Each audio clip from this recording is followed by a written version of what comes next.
Good morning. आज से हम लोग एक न्यू चैप्टर स्टार्ट कर रहे हैं आईसीएससी फिजिक्स क्लास सिक्स के लिए। चैप्टर का नाम है सिंपल मशीन। ओके, ये फर्स्ट लेक्चर है हमारा।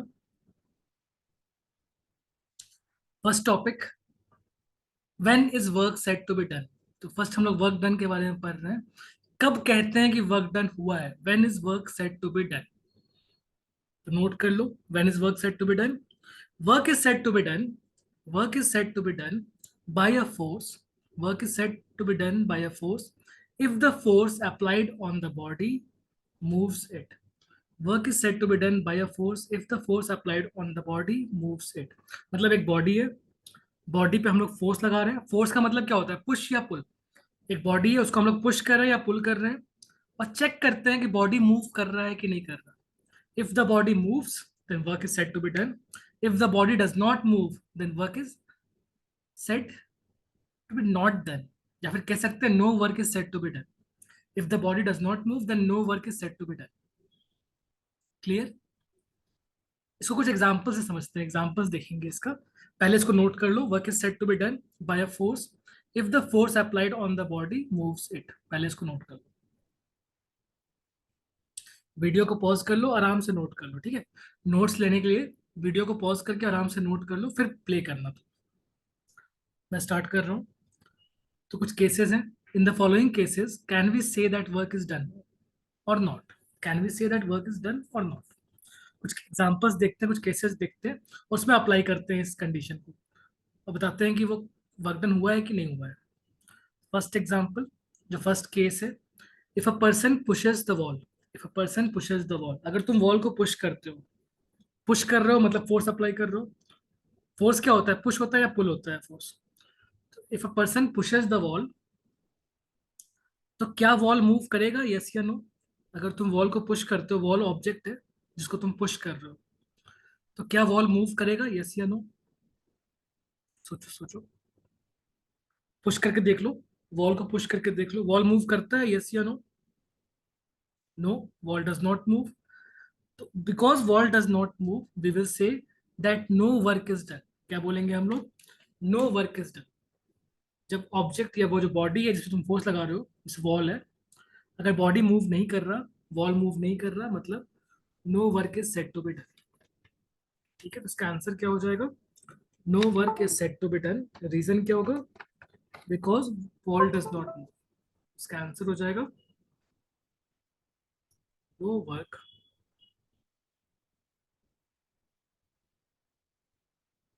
No work is done. इसका आंसर हो जाएगा नो वर्क इज डन। और रीजन क्या हो जाएगा? किसी ने अगर रीजन पूछा, रीजन क्या हो जाएगा इसका? Because wall does not move. No work is done because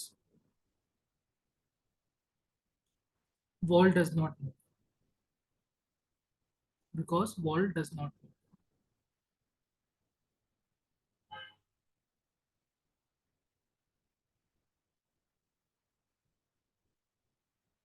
because wall does not move. तो ये फर्स्ट पॉइंट हो गया। Second, a horse pulls a cart. एक हॉर्स है, वो कार्ट को पुल कर रहा है। Horse pulls a cart. अब क्या होगा? वर्क डन होगा कि नहीं होगा? हॉर्स पुल कर रहा है, पुल का मतलब फोर्स लगाया, हॉर्स ने कार्ट पे फोर्स लगाया, हॉर्स पुल्स अ कार्ट। अब तुमको बताना है कार्ट मूव होगा कि नहीं करेगा। जो घोड़ा का गाड़ी होता है, घोड़ा गाड़ी, घोड़ा के पीछे एक छोटा सा पार्ट होता है, रथ की तरह मान लो, या एक छोटा सा घोड़ा गाड़ी कहते हैं उसको, कार्ट जैसा होता है। Horse pulls a cart. तो क्या वो कार्ट मूव करेगा कि नहीं करेगा? ये सोच के बताओ। घोड़ा दौड़ रहा है, पीछे एक कार्ट लगा हुआ है, तो कार्ट मूव करेगा कि नहीं करेगा? कार्ट में व्हील्स होता है, कार्ट मूव करेगा कि नहीं करेगा? इमेजिन करो, horse pulls a cart, cart move करेगा। यस, कार्ट मूव करेगा। तो जब कार्ट मूव करेगा तो क्या बोलेंगे हम लोग? Yes work is done. Yes work is done. Reason? Because the cart moves. Yes work is done. Second वाले का आंसर हो जाएगा yes work is done. Yes work is done.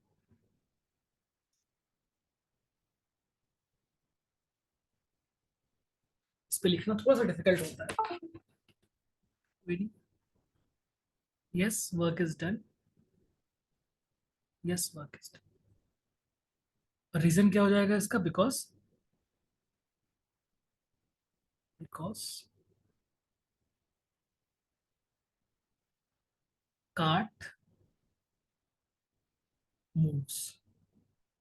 बस ये सिंपल सा काम करना, चेक करना है कि जो बॉडी पे फोर्स लग रहा है वो मूव कर रहा है कि नहीं। जिस बॉडी पे फोर्स लग रहा है वो मूव कर रहा है कि नहीं, बस तुमको ये चेक करना है। Yes, work is done because cart moves. ठीक है, तो वीडियो को पॉज करके पहले से कॉपी कर लो, ये दोनों पॉइंट कॉपी कर लो। फिर और 5 एग्जांपल्स आएंगे तुम्हारे सामने, तो उन एग्जांपल्स का तुम्हें आंसर करना होगा। पहले ये कॉपी कर लो। एक थर्ड वाला थोड़ा टफ है तो वो मैं बताऊंगा। थर्ड वाला क्वेश्चन थोड़ा सा टफ है तो वो मैं बताऊंगा, बाकी 3 4 जो है वो तुम लोग बताओगे।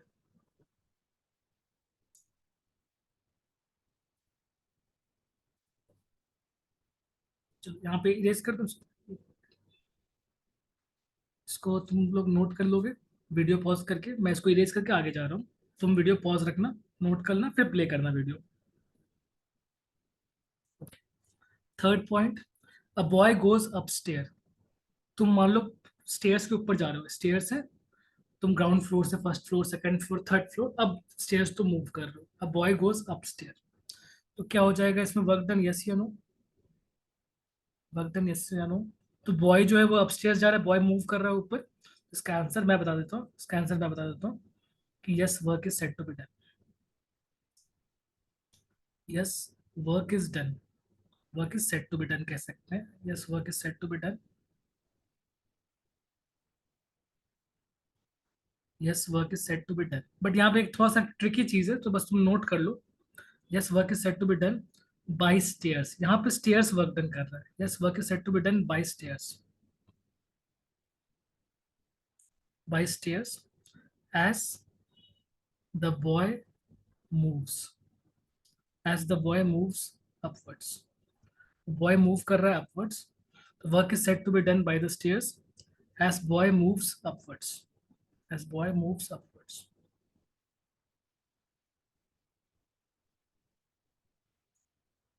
As boy moves upwards.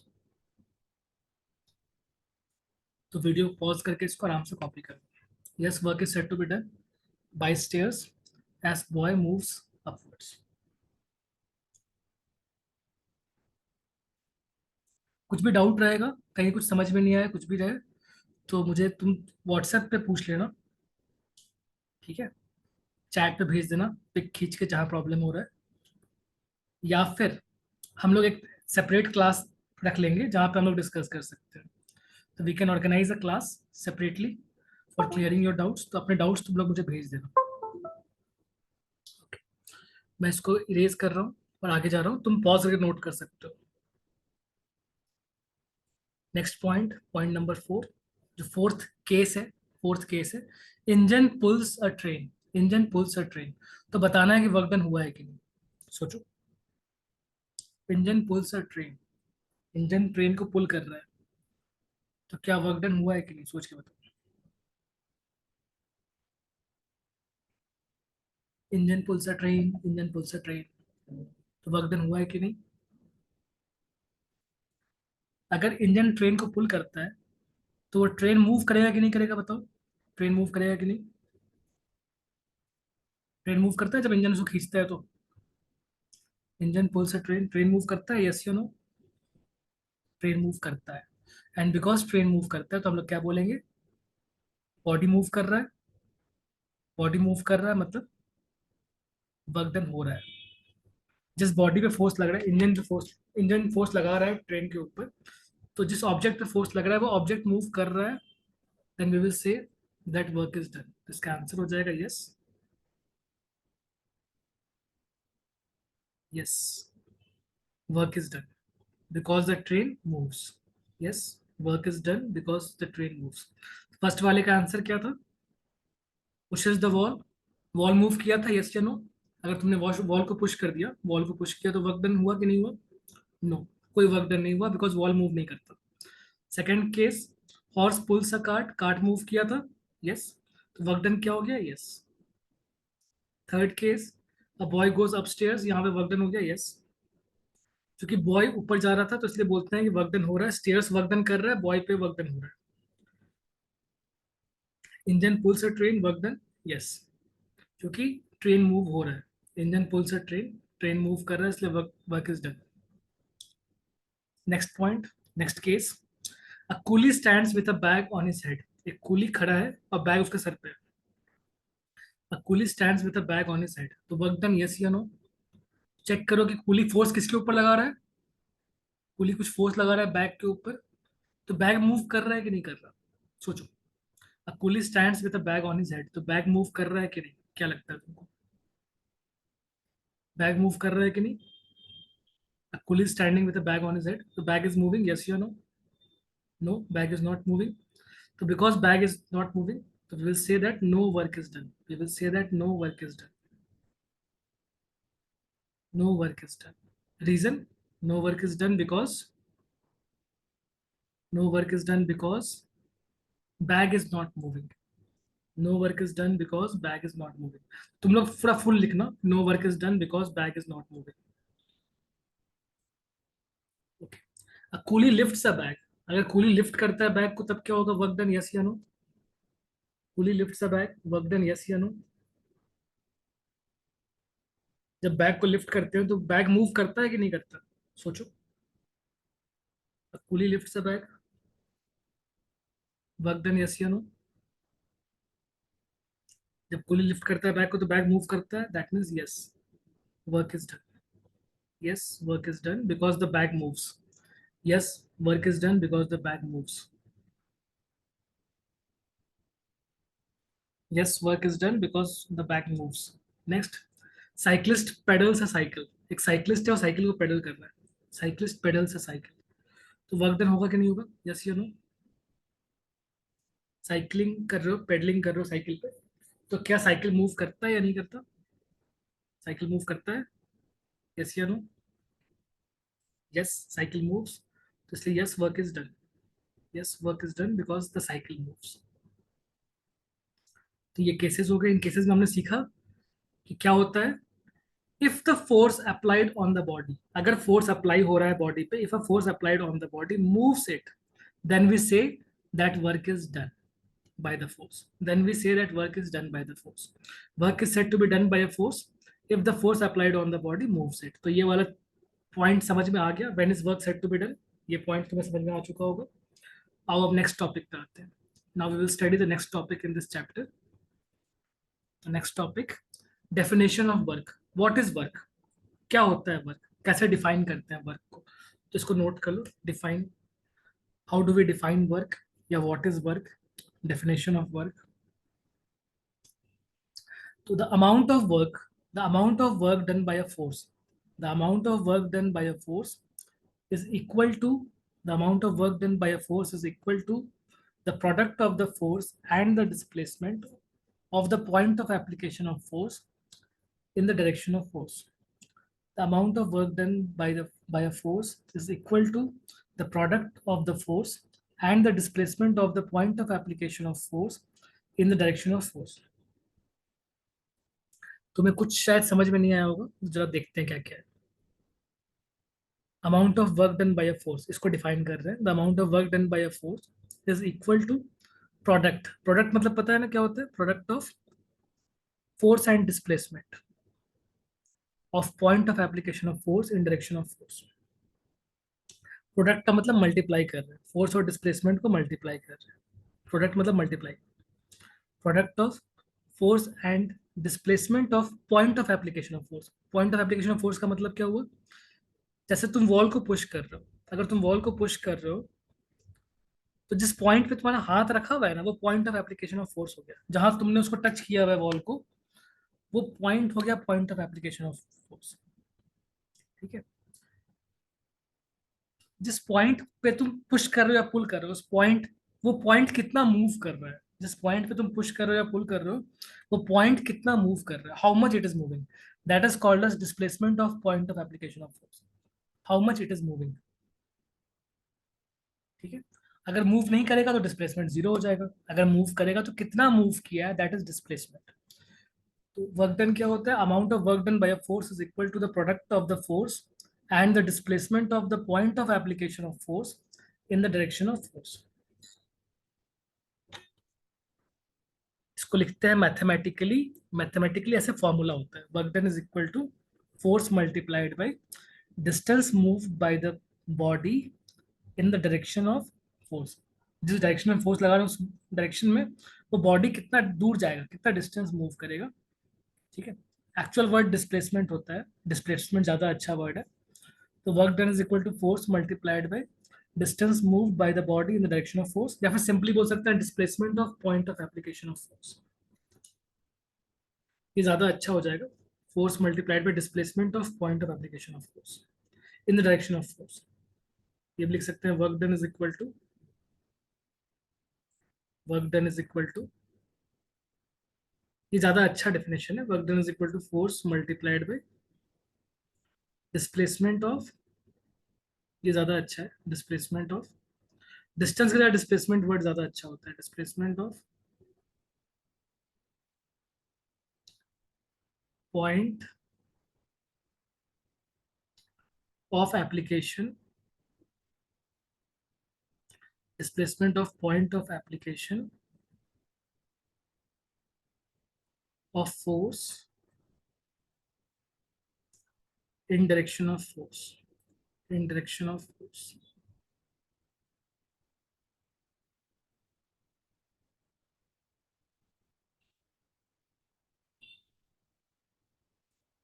तो ये नोट कर लो, वीडियो पॉज कर लो, डेफिनेशन नोट कर लो, ये फॉर्मूला भी नोट कर लो। Work done is equal to force multiplied by displacement of point of application of force in direction of force. तो तुम वीडियो को पहले पॉज करके नोट कर लो, फिर वीडियो प्ले करना। मैं इसको इरेज करके आगे जा रहा हूँ, बट तुम पहले नोट कर लो पॉज करके, उसके बाद ही प्ले करना। ओके। ऐसा यूनिट ऑफ फोर्स क्या होता है, ऐसा यूनिट ऑफ फोर्स क्या होता है, न्यूटन। ऐसा यूनिट ऑफ डिस्टेंस मूव कितना होगा, फोर्स का ऐसा यूनिट न्यूटन, डिस्टेंस मूव कितना हो जाएगा, मीटर। तो दोनों को मल्टीप्लाई करेंगे तो क्या बन जाएगा, न्यूटन मीटर। यहाँ पे है ना फोर्स, फोर्स का यूनिट क्या होता है, फोर्स का यूनिट न्यूटन, कैपिटल एन लिखते हैं न्यूटन।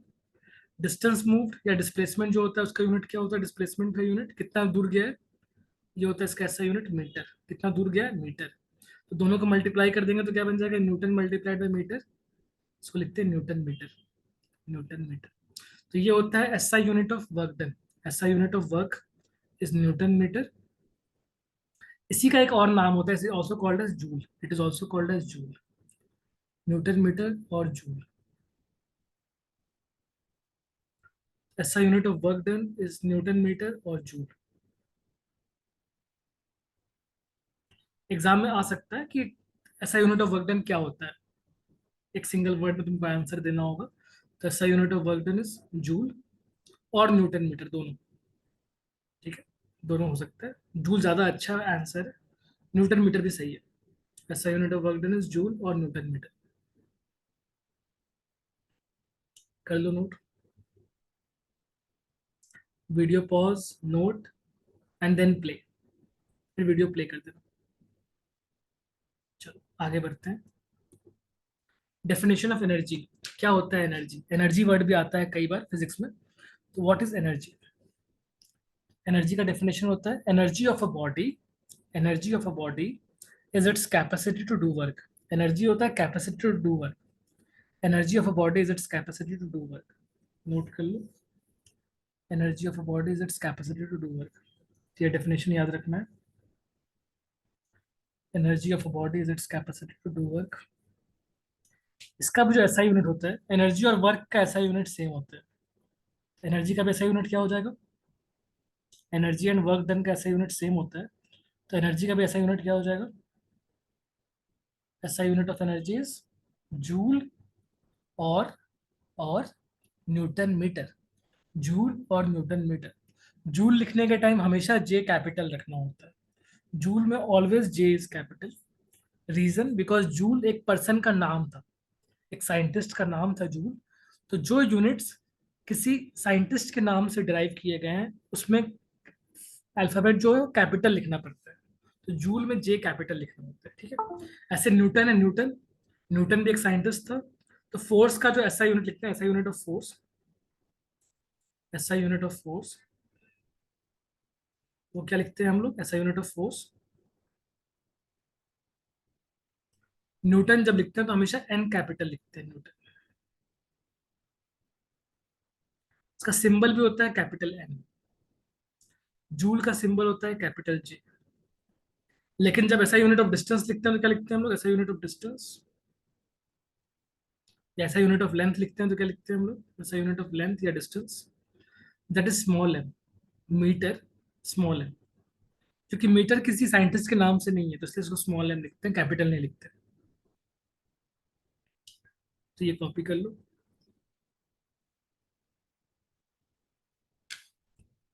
ये सारा कुछ कॉपी कर लो, फिर इरेज करके आगे बढ़ते हैं।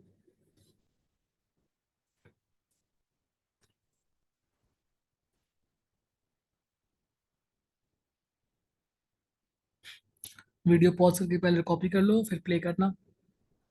मैं इरेज करके आगे बढ़ रहा हूँ। ठीक है। तो अगला पार्ट है definition of machine. What is machine? Machine क्या होता है? चैप्टर का नाम क्या था? Simple machine. चैप्टर का नाम था सिंपल मशीन, तो व्हाट इज मशीन? और डेफिनेशन नोट करते हैं। अ machine is a device. A machine is a device which helps us which helps us to do work more easily. A machine is a device which helps us to do work more easily by applying less force and spending less energy. तो हमारे काम को easy कर देता है। हमें less force लगा के काम हो जाता है हमारा, एंड एनर्जी कम लगाना पड़ता है हमें। ठीक है। A machine is a device which helps us to do work more easily by applying less force and spending less energy. This is definition of machine. तो एग्जाम में आता है व्हाट इज मशीन, तो ये लिख सकते हैं हम लोग, क्या machine is a device which helps us to do work more easily by applying less force and spending less energy. Copy कर लो। मशीन क्या होता है? ये क्वेश्चन आंसर्स तुम लोग याद कर लोगे। ये हम लोग टेस्ट के फॉर्म में, ओरल टेस्ट या रिटन टेस्ट में चेक कर लेंगे कि तुम्हें याद है कि नहीं। अभी कॉपी कर लो। What is machine?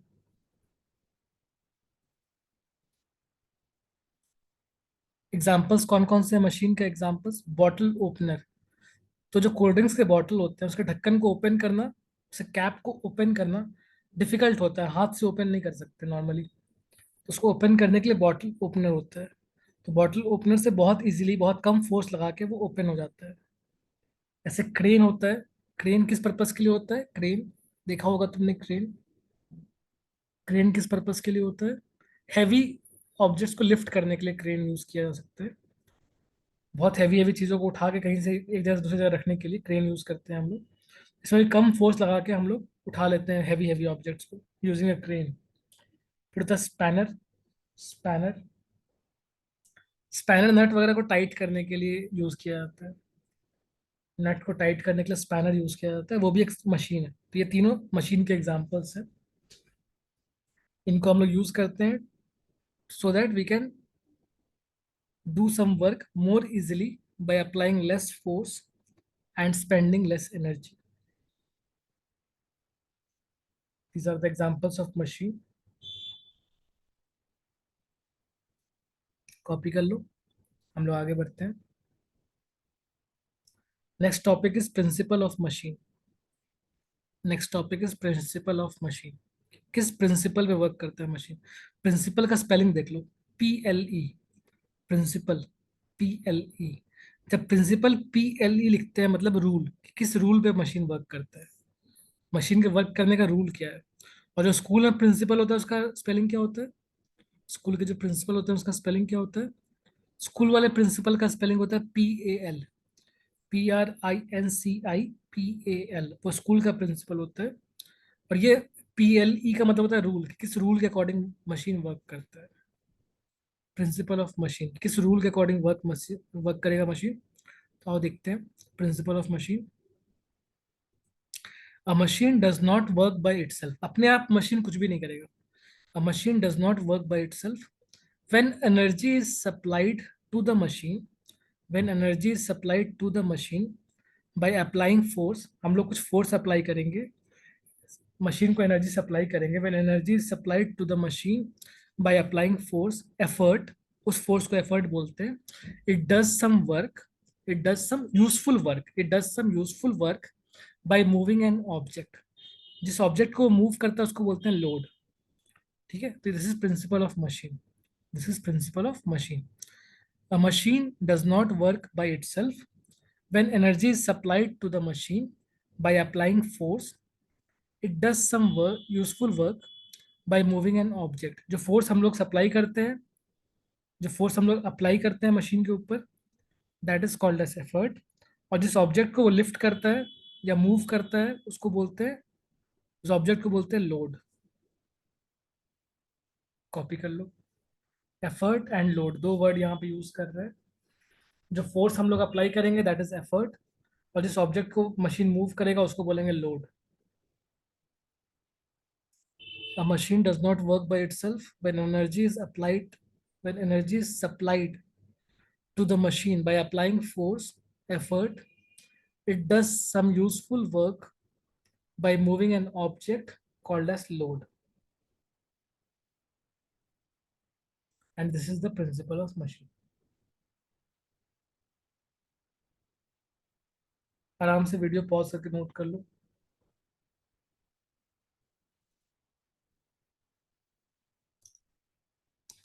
Principal of machine, ठीक है।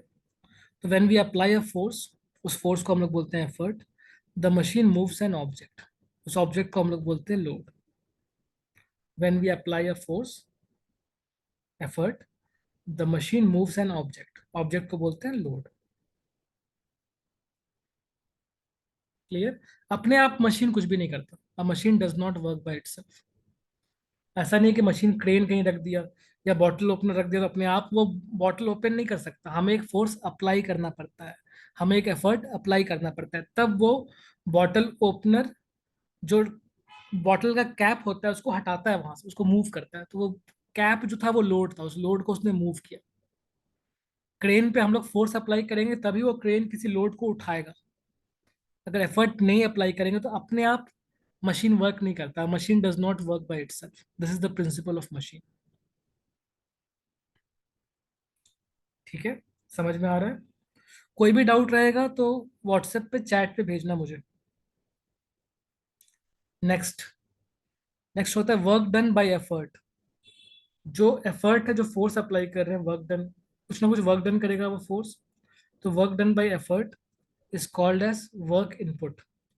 Work done by effort is called as work input, and work done by machine is called as work output। जो वर्क हम लोग एफर्ट के फॉर्म में अप्लाई करते हैं, जो फोर्स हम लोग अप्लाई करते हैं in the form of effort on the machine, तो वो कुछ वर्क करता है। तो work done by effort is called as work input, and work done by machine is called as work output. Work input, work output. जब input होगा तभी output आएगा। हमें आउटपुट चाहिए तो हमें इनपुट करना पड़ेगा। वर्क इनपुट करेंगे तभी वर्क आउटपुट आएगा। Work done by effort is called as work input, work done by machine is called as work output. ठीक है। एक पॉइंट और, कि जो वर्क आउटपुट होता है ना, वर्क आउटपुट जो मशीन करता है, वर्क डन बाय मशीन जो होता है, यहाँ पे जनरली हम लोग एक वर्ड यूज करते हैं, यूजफुल वर्क डन। यहाँ पे लिखा जाता है यूजफुल। यहाँ पे ऐड कर सकते हो एक एक्स्ट्रा वर्ड यूजफुल। मशीन का वर्क हमेशा हम लोग लिखते हैं यूजफुल वर्क। ठीक है, यहाँ पे देखो यूजफुल, सम यूजफुल वर्क। वो मशीन जब भी वर्क करता है यूजफुल वर्क बोलते हैं उसको। तो useful work done by machine is called as work output. Useful work done by machine is called as work output. Useful work done by machine is called as work output. Okay, done. आगे देखते हैं। तो function of machine क्या क्या होता है, machine का functions क्या क्या है, फंक्शंस ऑफ मशीन नोट कर लो। Functions of machine, following are the functions of machine. Following are the functions of machine. It enables us, क्या क्या एनेबल करता है मशीन, क्या कर सकता है, फंक्शन क्या है उसके। इट enables अस, एनेबल मतलब हमें कैपेबल बना देता है, हमें ये करने में हेल्प करता है। It enables us to apply an effort less than load. Load से भी कम एफर्ट लगा करके उसको उठाने में हेल्प करता है। It enables us to apply an effort less than load. ऐसे मशीन को हम लोग बोलते हैं force multiplier. It enables us apply less effort to apply an effort less than load। ऐसे मशीन को बोलते हैं फोर्स मल्टीप्लायर। दूसरा कर सकता है कि इट enables us सबके अंदर है, ठीक है। It enables us to move the load longer than the effort। it enables us to move the load longer than the effort। इसको बोलते हैं स्पीड मल्टीप्लायर। सिंपल मशीन के डिफरेंट डिफरेंट फंक्शंस है। पहला, it enables us to apply an effort less than load, force multiplier। second, it enables us to move the load longer than the effort, इसको बोलते हैं speed multiplier. Third, it enables us to change the direction of effort।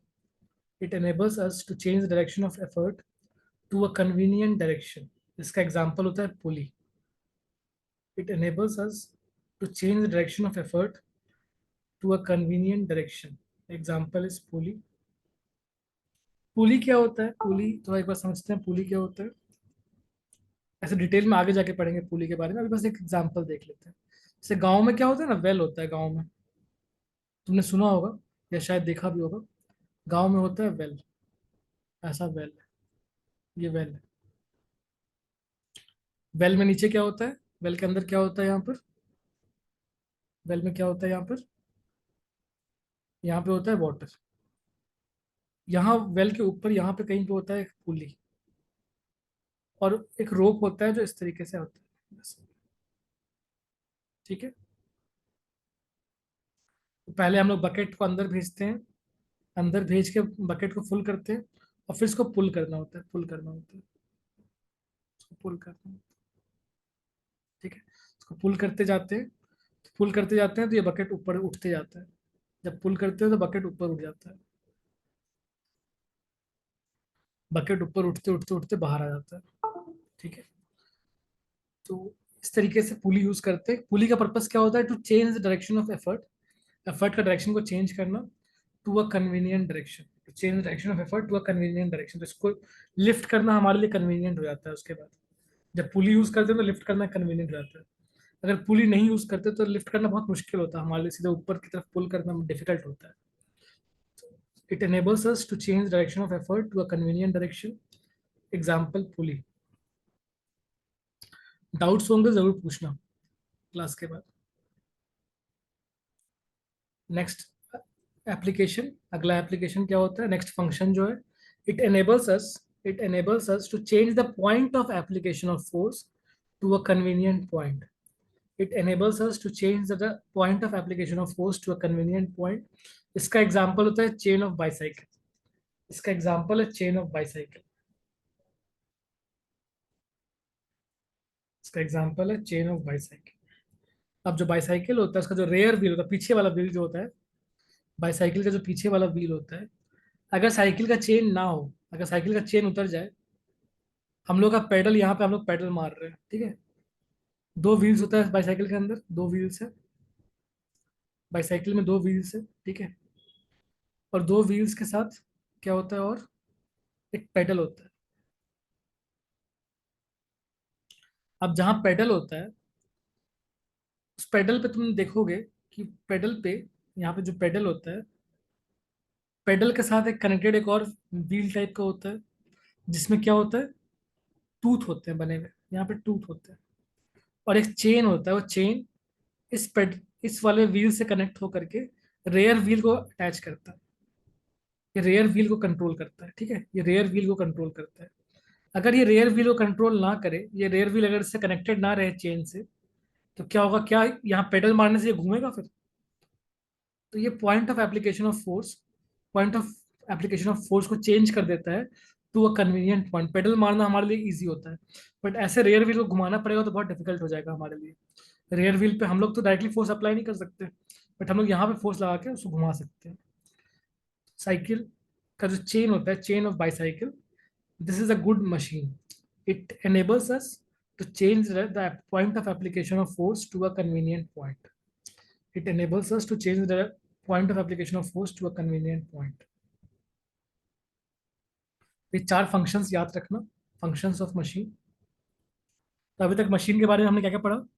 हमने definition of machine देख लिया, principal of machine देख लिया, function of machine देख लिया। ठीक है, वर्क आउटपुट, वर्क इनपुट समझ लिया कि वर्क आउटपुट क्या होता है, वर्क इनपुट क्या होता है। प्रिंसिपल ऑफ मशीन से कनेक्टेड था वो, work output, work input. Okay, next, simple machine के एग्जांपल्स तुम्हें स्टडी करना है कि सिंपल मशीन के एग्जांपल्स क्या क्या होते हैं और टाइप्स क्या क्या होते हैं। सिंपल मशीन का जो फर्स्ट वैरायटी होता है, first variety of simple machine, that is lever. उसके एग्जांपल्स कौन कौन से हैं? Mango cutter, beam balance, pair of scissors. ये सारा जो है ये लीवर का एग्जांपल है। तो there are actually 6 types of machines, there are 6 types of machine, हर एक का एग्जांपल पढ़ेंगे। फर्स्ट टाइप हो गया लीवर। लीवर सिंपल मशीन का एक टाइप है लीवर। इसके एग्जांपल्स कौन कौन से हैं? Mango cutter, beam balance, pair of scissors. Next, second type of machine, pulley. Second type of machine is pulley. Example, water well, water well में pulley होता है। क्रेन में पुली होता है। वाटर वेल, क्रेन, इसके अंदर पुली होता है। ठीक है। Third, wheel and axle. Simple machine का नेक्स्ट वेराइटी है wheel and axle. Example, door knob and steering wheel. These are examples of wheel and axle. Door knob and steering wheel. तो जब हम लोग दरवाजा खोलते हैं तो एक डोर नॉब होता है जो घूमता है, जिससे कि दरवाजा लॉक अनलॉक होता है, डोर नॉब। तो व्हील एंड एक्सल का एग्जांपल है door knob and steering wheel. Next is incline plane. Simple machine का नेक्स्ट टाइप इंक्लाइन प्लेन, इसका एग्जांपल है ramp, staircase. Ramp and staircase are example of incline plane. इस सारा detail में हम लोग पढ़ेंगे। 6 टाइप्स जो हम लोग अभी स्टडी कर रहे हैं, सिर्फ नाम पढ़ रहे हैं हम लोग, नाम एंड एग्जांपल पढ़ रहे हैं। बाद में डिटेल में पढ़ेंगे सारा कुछ हम लोग। मे भी सेकंड लेक्चर में, थर्ड लेक्चर में पढ़ेंगे हम लोग इसके बारे में डिटेल में। ओके, अभी सिर्फ नाम पढ़ रहे हैं, फर्स्ट लेक्चर में सिर्फ नाम पढ़ रहे हैं। Lever, example mango cutter, beam balance, pair of scissors. Second, pulley, example water well, crane. Third, wheel and axle, example door knob, steering wheel.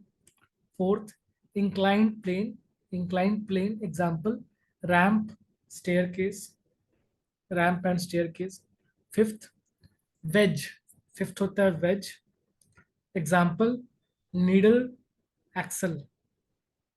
wedge example होता है needle and axle। Sixth होता है screw, screw example होता है bolt and jar lid। screw का example bolt and jar lid। These are the 6 types of simple machines. These are the 6 types of simple machines with examples. तो exam में अगर आता है 6 types of simple machine and example, तो ये हम लोग नोट कर सकते हैं, इस तरीके से आंसर लिख सकते हैं। हर एक के 2 एग्जाम्पल, 3 एग्जाम्पल देखा हम लोगों ने यहाँ पर, कुछ के 2, एक का 3 एग्जाम्पल भी देखा। तो lever, pulley, wheel and axle, inclined plane, wedge, screw. ये भी आ सकता है, रिवर्स क्वेश्चन भी आ सकता है कि डोर नॉब किस टाइप का सिंपल मशीन है, तो wheel and axle. Staircase किस टाइप का सिंपल मशीन है, तो इंक्लाइंड प्लेन। ठीक है। जो वाटर वेल होता है वो किस टाइप का सिंपल मशीन है, पुली। पेयर ऑफ सीजर्स किस टाइप का सिंपल मशीन है, it is a type of lever. ठीक है ना। तो रिवर्स भी आ सकता है कि नाम पूछ दे, एग्जाम्पल पूछ दे और तुमसे बोले कि ये किस टाइप का मशीन है, तो तुम्हें टाइप पता होना चाहिए, एग्जाम्पल दोनों पता होना चाहिए। डन। ट्रू एंड फॉल्स में भी आ सकता है, फिल इन द ब्लैंक्स में भी आ सकता है। ओके, चलो फिर नेक्स्ट देखते हैं। Next, next is work output and work input. हम लोग पहले भी पढ़ चुके हैं वर्क आउटपुट, वर्क इनपुट क्या होता है। अब प्रॉपर देखते हैं कि वर्क इनपुट क्या है, वर्क आउटपुट क्या है। तो वर्क इनपुट क्या है? Work done on the machine by an effort is called work input. Work done on the machine by an effort is called work input. Effort का मतलब applied force, effort का मतलब होता है applied force. Work done on the machine by an effort is called work input. और work output क्या होता है? The useful work, the useful work done by the machine on the load is called work output. तो ये work input work output का definition note कर लो। Exam में पूछ सकते हैं कि define work input, define work output, what is work input, what is work output. तो वर्क इनपुट क्या होता है? Work done on the machine by an effort applied force is called work input. Work output क्या होता है? The useful work done by the machine on the load is called work output. Copy कर लो, आराम से copy हो जाएगा। उसके बाद वीडियो प्ले करना, वीडियो को पॉज करके कॉपी कर लो, फिर उसके बाद प्ले करना।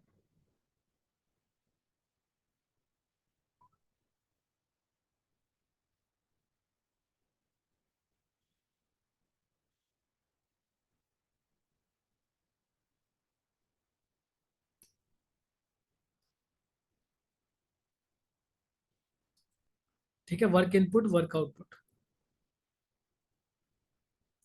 Next is mechanical advantage. Mechanical advantage, इसका डेफिनेशन क्या होता है? Mechanical advantage, the factor by which, mechanical advantage का definition, the factor by which machine multiplies the force या फिर effort. The factor by which the machine multiplies the effort is called its mechanical advantage. It is the ratio of load to effort. It is the ratio of load to effort. The load upon effort. Mechanical advantage is equal to load upon effort. Mechanical advantage is equal to load upon effort. The factor by which the machine multiplies effort is called its mechanical advantage. It is the ratio of load to effort. तो तुम जब definition लिखोगे exam में, तो यहाँ पे ज्यादा better तुम एफर्ट लिखना, फोर्स मत लिखना। यहाँ पे ये फोर्स मत लिखना, एफर्ट लिख देना, ठीक है। The factor by which machine multiplies the effort is called its mechanical advantage. It is the ratio of load to effort. Mechanical advantage is equal to load upon effort. Mechanical advantage is equal to load upon effort.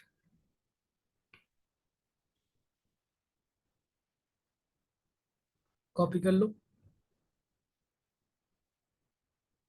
Video को pause, आराम से copy करो, फिर play करो, video को play करो, है ना। Mechanical advantage is equal to load upon effort. So it is the ratio of load to effort. The factor by which machine multiplies the effort is called mechanical advantage. ठीक है, मैं आगे जा रहा हूँ, तुम पॉज करके आराम से कॉपी कर लो। मैं नेक्स्ट स्लाइड स्टार्ट कर रहा हूँ। इसमें एक और पॉइंट है कि smaller the effort required for certain load. एक पर्टिकुलर लोड को मूव करने के लिए अगर स्मॉलर एफर्ट चाहिए, that means greater is the mechanical advantage of the machine. उस मशीन का एडवांटेज ज्यादा है, मैकेनिकल एडवांटेज ज्यादा है। लेस एफर्ट चाहिए सेम लोड को मूव करने के लिए, smaller the effort required for a certain load, greater is the mechanical advantage of the machine. सही है, smaller the effort required for certain load, greater is the mechanical advantage of the machine.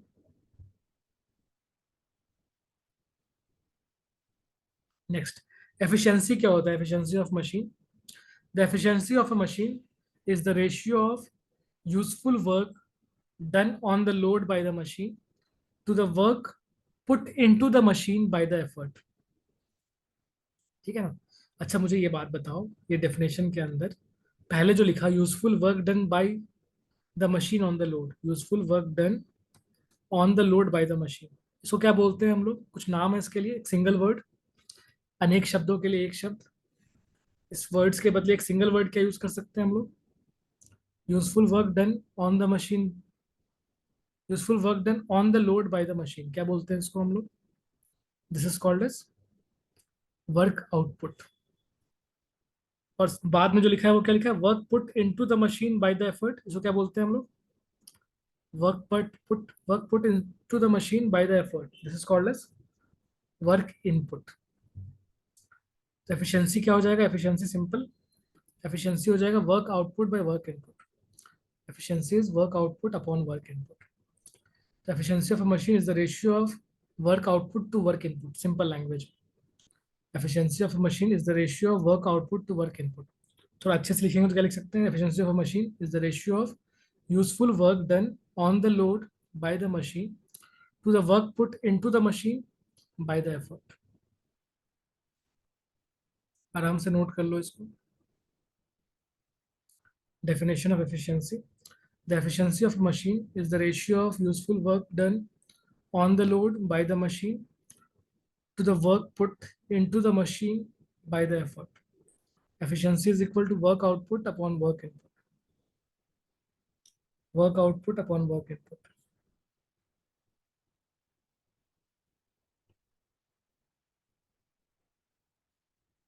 हो गया copy? Good good good. चल आगे बढ़ते हैं। Otherwise pause करके पहले नोट कर लो फिर प्ले करना। नेक्स्ट आइडियल मशीन एक होता है प्रैक्टिकल मशीन। एक आइडियल मशीन एक प्रैक्टिकल मशीन। आइडियल मशीन किसको बोलते हैं हम लोग? What is ideal machine?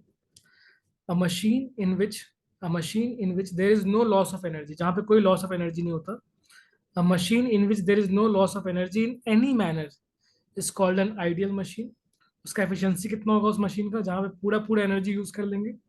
The efficiency of an ideal machine is 100%। That is work input is equal to work output of the machine. अगर work input और work output equal हो जाएगा, मान लो वर्क इनपुट और वर्क आउटपुट इक्वल है। Suppose करो work input कितना है। मान लो मैं एग्जांपल बोलता हूँ कि वर्क इनपुट मान लो किसी मशीन में जो मैंने वर्क डन किया, एफर्ट ने जो वर्क डन किया, वर्क इनपुट मान लो कि वो 30 जूल्स है, 30 जूल्स। और जो वर्क आउटपुट है, जो मशीन ने जो यूजफुल वर्क डन किया, मशीन का यूजफुल वर्क डन मान लो कि वो भी 30 जूल्स है। हमने वर्क डन किया 30 जूल्स, मशीन ने कितना वर्क डन किया? मशीन ने भी वर्क डन किया 30 जूल्स। इसका एफिशिएंसी कितना हो जाएगा? एफिशिएंसी परसेंटेज में एफिशिएंसी कैसे निकालेंगे हम लोग? एफिशिएंसी एफिशिएंसी दो टाइप से निकाल सकते हैं हम लोग, एक सिंपल एफिशिएंसी, एक परसेंटेज में एफिशिएंसी। एफिशिएंसी निकालने का एक होता है work output by work input, work output upon work input. Work output कितना है? Output 30 joules divided work input कितना है? वो भी 30 जूल्स है। तो ये दोनों कट जाएगा, इसका आंसर हो जाएगा efficiency is 1।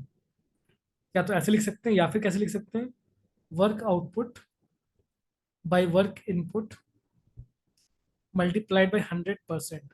Work output by work input multiplied by 100%। ये कट होकर के 1 आ जाएगा, तो 1 × 100% तो आंसर हो जाएगा 100%। ऐसे मशीन को हम लोग बोलते हैं आइडियल मशीन। जिस मशीन का वर्क डन 100% होता है, जो एफिशिएंसी है वो 100% होता है, उसको बोलते हैं आइडियल मशीन। इसका वर्क आउटपुट वर्क इनपुट बराबर होता है। आइडियल मशीन क्या होता है? Ideal machine, a machine in which there is no loss of energy in any manner is called ideal machine. The efficiency of an ideal machine is 100%. That is, work input is equal to work output for an ideal machine. और ये इसका example हो गया कि work input 30 joules है, work output भी 30 joules है। Efficiency कितना हो जाएगा? 1 हो जाएगा या 100% हो जाएगा? 1 और 100%। 100% का मतलब 1 ही होता है, मतलब होल फुल हो गया वो वर्क। सारा इनपुट जो किया हमने वर्क इनपुट, वो सारा वर्क आउटपुट में कन्वर्ट हो गया।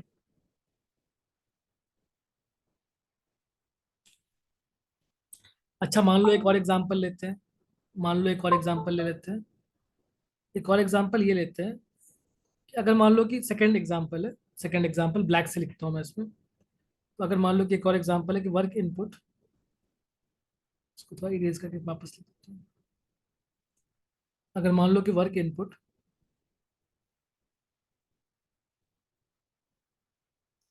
अगर जो वर्क इनपुट है, work input,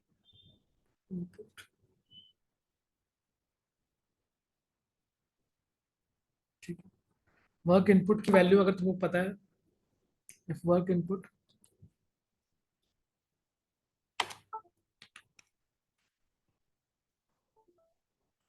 if work input is given to be 30 joules. Second example में क्या है? वर्क इनपुट 30 जूल्स है और वर्क आउटपुट डिफरेंट। अगर वर्क इनपुट 30 जूल्स है, वर्क आउटपुट डिफरेंट, चल नहीं रहा है। अगर मान लो कि वर्क इनपुट है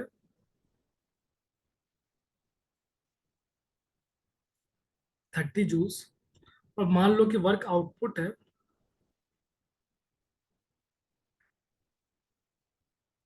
जो मशीन ने वर्क किया, वर्क आउटपुट, वो मान लो 24 जूल्स है। 24 joules, work output is 24 joules. Efficiency कितना हो जाएगा इसका? एफिशिएंसी, एफिशिएंसी ट्राई करना निकालने का। एफिशिएंसी कितना हो जाएगा इस मशीन का? एफिशिएंसी, ये न्यू वाले मशीन का एफिशिएंसी।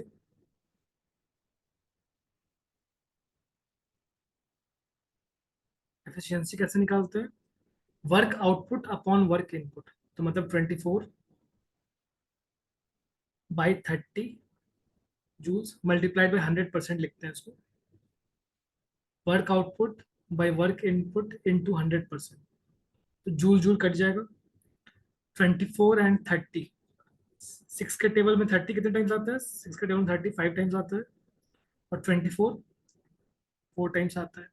5 के टेबल में 100 कितने टाइम्स जाएगा? 20। 24 × 80।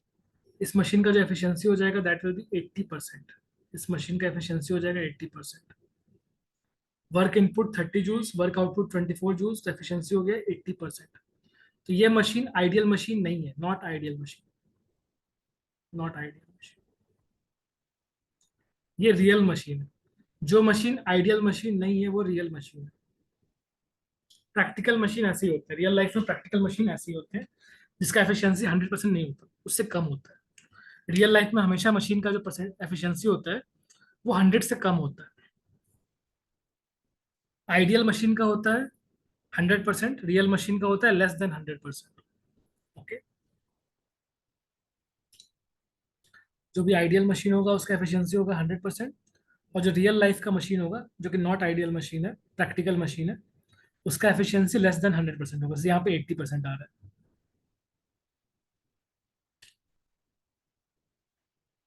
कर लो नोट। 80% का मतलब क्या हुआ? कि बाकी जो 20% है, 80% के बाद जो 20% बच गया, रिमेनिंग 20%, वो एनर्जी लॉस हो जाता है। जो रिमेनिंग एनर्जी होता है 20% वो लॉस हो जाता है। रियल मशीन में रिमेनिंग एनर्जी लॉस हो जाता है। और देखते हैं आगे। Can a real machine be ideal machine? No, a real machine can never be an ideal machine. A real machine can never be an ideal machine, क्योंकि हमेशा कुछ ना कुछ एनर्जी लॉस होता है। तो क्या लिखा है इसका answer? No, real machine can, no, no real machine can be ideal machine. No real machine can be ideal machine. That is, no real machine can have 100% efficiency because some part of work done on the machine is always used up in overcoming friction between the moving parts of the machine. तो जो machine का moving parts होता है उनके बीच में कुछ friction होती है। फ्रिक्शन में हमेशा एनर्जी लॉस होता है। फ्रिक्शन के कारण हमेशा एनर्जी लॉस होता है। कुछ ना कुछ वर्क डन जो हम लोग करते हैं, इनपुट जो वर्क इनपुट होता है, उसका कुछ पार्ट हमेशा फ्रिक्शन को ओवरकम करने में यूज हो जाता है और एनर्जी लॉस हो जाता है। तो no real machine can be ideal machine. कोई भी रियल मशीन आइडियल मशीन नहीं हो सकता। No real machine can be ideal machine. That is, no real machine can have 100% efficiency because some part of work done on the machine, जो work input है, is always used up in overcoming friction between the moving parts of the machine. Machine में कोई ना कोई part जो है वो moving जरूर होगा, और मूविंग पार्ट्स के बीच में फ्रिक्शन होती है। उसको ओवरकम करने के लिए, फ्रिक्शन को ओवरकम करने के लिए वर्क इनपुट का कुछ ना कुछ पार्ट यूज हो जाता है। ऑलवेज रियल मशीन का एफिशिएंसी लेस देन 100% होता है। रियल मशीन का एफिशिएंसी हमेशा लेस देन 100% होता है। नोट कर लो यहाँ तक। आइडियल मशीन, रियल मशीन देख लिया हम लोगों ने। एफिशिएंसी आइडियल मशीन का 100%, रियल मशीन का लेस देन 100%। इसके बाद नेक्स्ट क्वेश्चन। एक स्टेटमेंट है, उसका अंडरस्टैंडिंग करते हैं। एक स्टेटमेंट, उससे हम क्या समझते हैं वो देखते हैं, ठीक है ना। अ मशीन इज 75% एफिशिएंट। मान लो कि एक मशीन 75% एफिशिएंट है, तो what do you understand by this statement? A machine is 75% efficient, what do you understand by this statement? तो क्या सीखते हैं स्टेटमेंट से हम लोग, क्या समझते हैं? If a machine is 75% efficient, it means that if a machine is 75% efficient, it means that only 75% of work input to the machine is obtained as useful work output. Remaining कितना बचा? हमने work input कितना किया? जो पूरा total work done हम लोगों ने इनपुट किया उसका सिर्फ 75% यूजफुल वर्क आउटपुट में मिल रहा है। रिमेनिंग कितना बचा? 100 माइनस 75, 25%।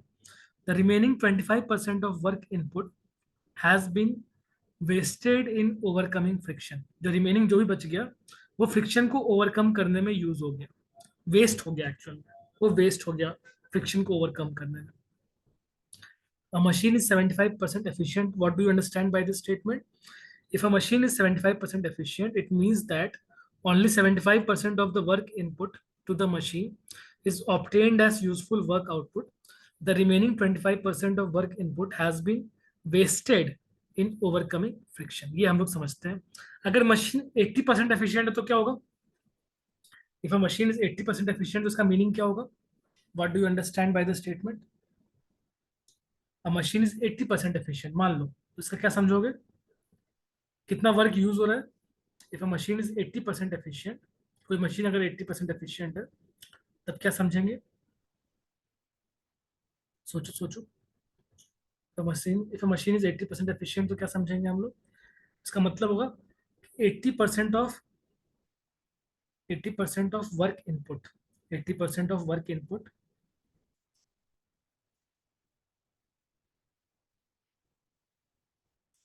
इज यूज्ड, या फिर is obtained, is obtained, is obtained as useful, is obtained as useful work output, is obtained as useful work output। Remaining कितना बचा जो वेस्ट हो गया? रिमेनिंग कितना वेस्ट हो गया? तो रिमेनिंग जो वेस्ट होगा वो 100 - 80 है जो वेस्ट हो जाएगा। 100 - 80 कितना होगा? 100 - 80 20%। तो रिमेनिंग 20%, ये कैलकुलेशन है, 100 - 80 20 निकल के आ जाएगा। तो remaining 20%, remaining 20% of work input, remaining 20% of work input has been wasted in overcoming friction। remaining 20% of work input, remaining 20% of work input has been wasted in overcoming friction। ये इसका मतलब होता है, has been wasted